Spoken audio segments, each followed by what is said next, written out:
తిరుపతి జిల్లా చంద్రగిరి నియోజకవర్గం పాకాల మండలంలోని పోలింగ్ కేంద్రాలను డీఎస్పీ యశ్వంత్ గురువారం సందర్శించి పరిశీలించారు.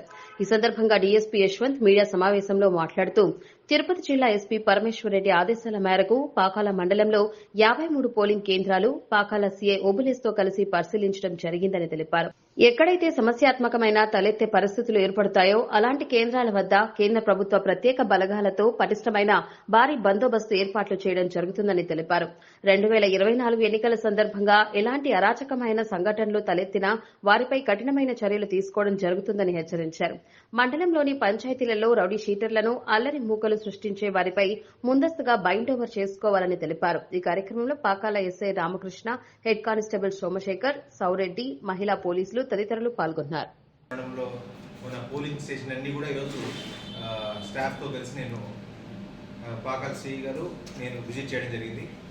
వీటిలో కూడా కొన్ని సమస్యాత్మకమైన పోలింగ్ స్టేషన్లను ఆ చుట్టుపక్కల ప్రజలతో మా కన్సల్ట్ మహిళా పోలీసుతో, విలేజ్ పోలీస్ ఆఫీసర్తో కలిపి అక్కడ ఏం సమస్యలు ఉన్నాయి, ఎలా నివారించవచ్చు అని చెప్పి వీటన్నిటి కూడా ఒక ప్లాన్ ఆఫ్ యాక్షన్ కోసం ఈరోజు నేను అవన్నీ కూడా విజిట్ చేయడం జరిగింది. ఈసారి ఈ జనరల్ ఎలక్షన్ మన పాకాల మండలంలో పీస్ఫుల్గా జరిగిపోవడానికి మా పోలీస్ సైడ్ నుంచి అన్ని చర్యలు నేను చేపడతాను.